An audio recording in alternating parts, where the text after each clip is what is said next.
नमस्कार। मैं वीके शास्त्री अपने चैनल के माध्यम से आप सभी दर्शकों का बहुत बहुत स्वागत करता हूं। ग्रहों के राजाधिराज भगवान भुवन भास्कर सूर्यदेव 17 सितंबर को बाद दोपहर 1:20 पर राशि परिवर्तन करके अपनी वर्तमान स्वराशि सिंह राशि को छोड़कर अपने परम मित्र बुध की राशि कन्या राशि में गोचर कर रहे हैं और कन्या राशि में 18 अक्टूबर प्रातः 6 बजे तक गोचर करेंगे। सूर्य का ये गोचर इस बार विशेष महत्व का है, क्योंकि 1 अक्टूबर तक तो सूर्य और बुध का परिवर्तन योग बनेगा। सूर्य का गोचर बुध की राशि में और बुध का गोचर सूर्य की राशि में रहेगा और इस तरह से सूर्य और बुध का परिवर्तन योग बनेगा। परिवर्तन योग अत्यंत दुर्लभ योग है और इस तरह का योग जब कुंडली में बनता है तो परिवर्तन करने वाले दोनों ही ग्रह अपने अपने भावों से संबंधित शुभ फल प्रदान करते हैं। 1 अक्टूबर के बाद बुध राशि परिवर्तन करके अपनी उच्च की राशि कन्या राशि में आ जाएंगे, तो सूर्य के साथ 18 अक्टूबर तक बुधादित्य राजयोग बनेगा, जो अत्यंत श्रेष्ठ राजयोग है। तो सूर्य के इस राशि परिवर्तन का कर्क राशि के जातकों के जीवन पर क्या प्रभाव पड़ेगा, इसी का विश्लेषण करेंगे इस वीडियो में। ये विश्लेषण आपकी चंद्र राशि के आधार पर किया जा रहा है और वीडियो के अंत में मैं आपको सूर्य के उपाय भी बताऊंगा। तो ये है कर्क राशि के जातकों की कुंडली। आपके लग्न के स्वामी हैं चंद्रमा और चंद्रमा सूर्य के परम मित्र हैं। तो कर्क राशि के जातकों के लिए सूर्य का ये गोचर विशेष महत्व का है, विशेष फल देने वाला है। और चूंकि सूर्य पराक्रम भाव में गोचर कर रहे हैं धन भाव के स्वामी होकर के और भाग्य के भाव पर दृष्टि डाल रहे हैं, तो धन भाव का संबंध आपके पराक्रम भाव से बना और धन भाव का संबंध भाग्य भाव से बना। जीवन में अगर पराक्रम, पुरुषार्थ और भाग्य साथ दे जाए तो फिर धन की कमी नहीं रह जाती है। और यहाँ पर सूर्य जब तीसरे भाव में गोचर कर रहे हैं तो सूर्य तो प्रकाश हैं, सूर्य ऊर्जा हैं, सूर्य आपका आत्मविश्वास हैं, सूर्य आत्मबल हैं। और तीसरा भाव पराक्रम पुरुषार्थ का है तो आपके आत्मविश्वास में वृद्धि करेंगे। जो कार्य करने की आप सोच रहे थे लेकिन आपके अंदर कॉन्फिडेंस नहीं था, जो कार्य आप नहीं कर पा रहे थे, अब वो कार्य करेंगे।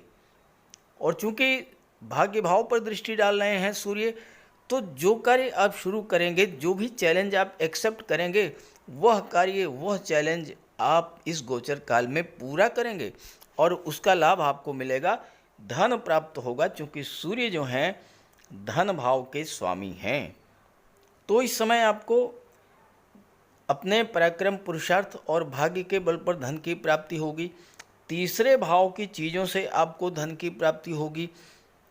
तीसरा भाव जो होता है ये कम्युनिकेशन का होता है, तीसरा भाव आईटी सेक्टर का होता है, तीसरा भाव जो है इंटरनेट का होता है, ऑनलाइन बिजनेस का होता है।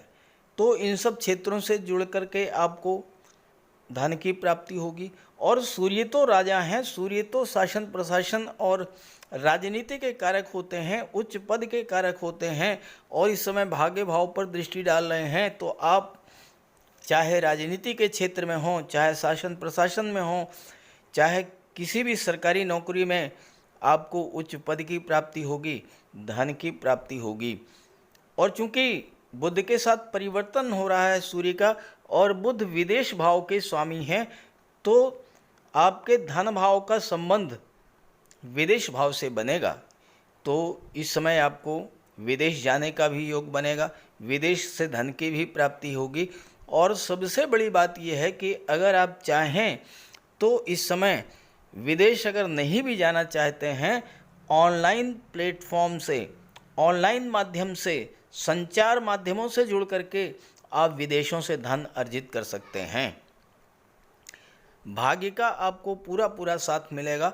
और सूर्य जो हैं वो पिता के कारक होते हैं और नवम भाव पर दृष्टि डाल रहे हैं जो कि पिता का होता है। तो इस समय ध्यान रखिएगा कि अपने पिता और गुरु से या सीनियर से, अपने बॉस से आपके रिलेशंस जो हैं वो बहुत अच्छे होने चाहिए। किसी वजह से अगर आपके संबंध खराब हो गए हैं तो आप कोशिश करके संबंधों को सुधार लीजिएगा।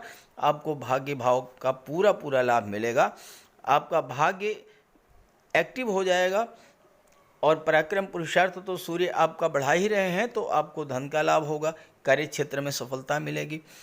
एक काम आपको और करना है कि जो नवम भाव होता है ये धर्म का होता है, तो अपने घर में कोई धार्मिक आयोजन, कोई पूजा पाठ का कार्यक्रम जरूर रखिएगा इस गोचर काल में।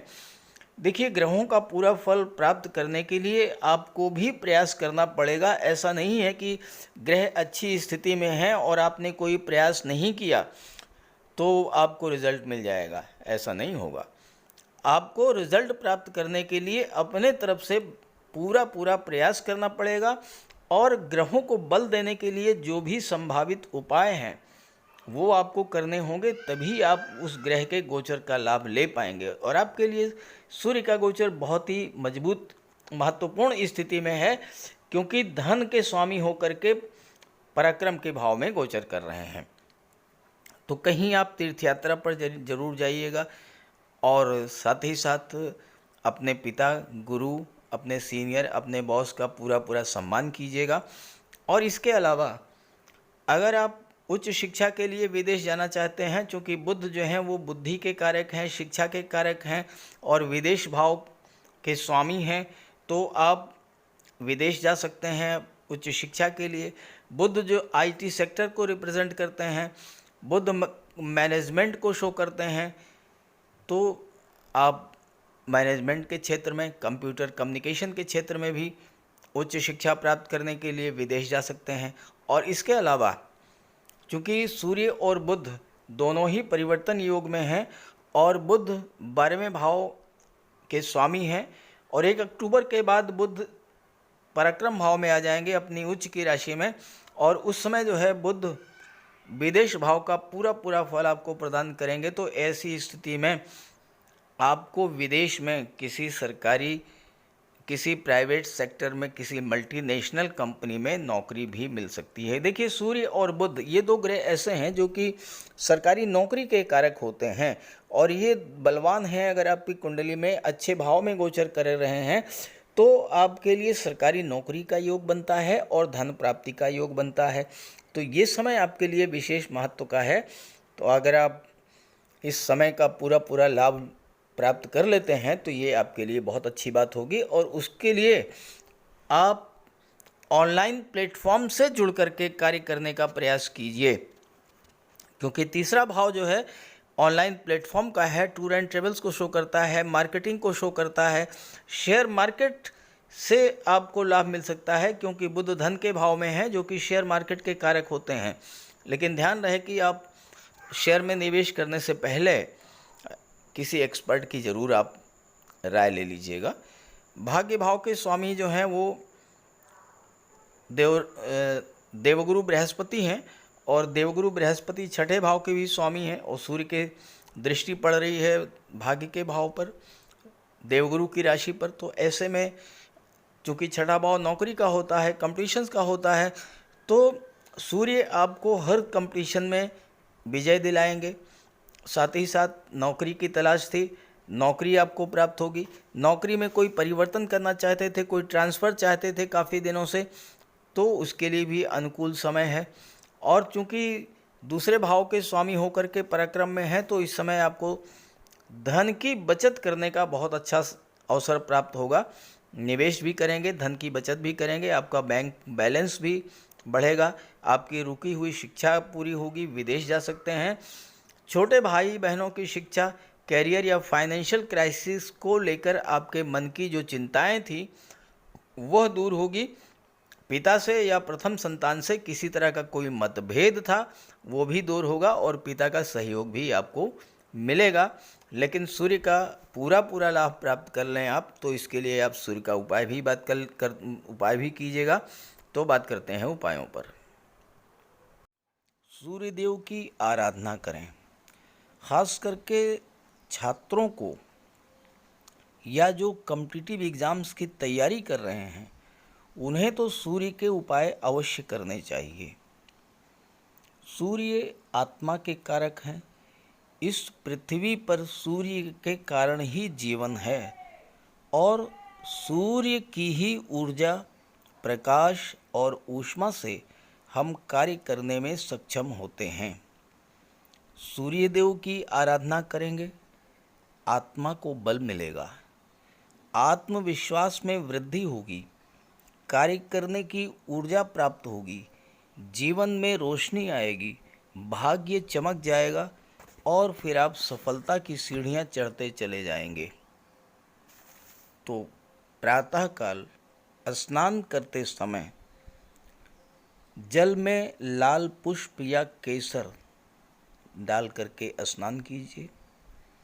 इसके बाद सूर्योदय से 1 घंटे के भीतर सूर्य देव को अर्घ्य दीजिए। तांबे के लोटे में जल, अक्षत, लाल पुष्प, रोली, लाल चंदन ये डाल करके सूर्य देव को अर्घ्य दीजिए। ध्यान रखें कि सूर्य देव को अर्घ्य 3 बार में देना है। 1 लोटे जल को आपको 3 बार में अर्घ्य देना है और साथ ही साथ इस बात का ध्यान रखना है कि जो जल है वो आपके पैरों पर ना गिरे। इसके बाद गायत्री मंत्र का जाप करें, आदित्य हृदय स्तोत्र का पाठ करें। छात्रों को तो सूर्य का ये उपाय नियमित रूप से करना चाहिए क्योंकि सूर्य ही सरकारी नौकरी के कारक हैं और आज के युग में हर छात्र का सपना होता है कि वो आईएएस बने, आईपीएस बने या शासन प्रशासन में उच्च पदस्थ अधिकारी बने और सूर्य इन सब के कारक होते हैं। सूर्य पिता के कारक हैं। पिता का सम्मान कीजिए, उनकी सेवा कीजिए, उनके मार्गदर्शन में आगे बढ़िए। यदि किसी तरह का कोई विवाद भी है तो उसे भुला दीजिए और उन्हें किसी तरह का कष्ट तो बिल्कुल न दें। इससे सूर्यदेव को बल मिलेगा। सूर्यदेव को बल प्राप्त हो इसके लिए रविवार को नमक का सेवन न करें। दलिया, दूध, दही, गुड़, गेहूं की रोटी इन सब का प्रयोग करें। रविवार के दिन सूर्यदेव को अर्घ्य देने के बाद एक तांबे की अंगूठी या तांबे का छल्ला ये धारण करें और जितनी आपकी क्षमता या सामर्थ्य हो यथाशक्ति लाल वस्त्र, गुड़, गेहूं, मसूर की दाल या तांबे का दान करें। गौ माता की सेवा करें, उन्हें रोटी दें, चींटियों को चीनी दें, मछलियों को आटे की गोली खिलाएं। ध्यान रखें कि जो भी उपाय करें यो पूरे मन से करें। उपाय करते समय सूर्यदेव का ध्यान करें और साथ ही साथ अहंकार और क्रोध इनसे दूर रहें। आप ये उपाय करके देखिए, जीवन में इतना बड़ा परिवर्तन आएगा कि आप कल्पना नहीं कर सकते। तो मेरी बात से सहमत हों तो उपाय शुरू कर दीजिए और वीडियो अच्छा लगा हो तो अपने साथियों को, मित्रों को भी ज़रूर शेयर कर दीजिएगा। नमस्कार।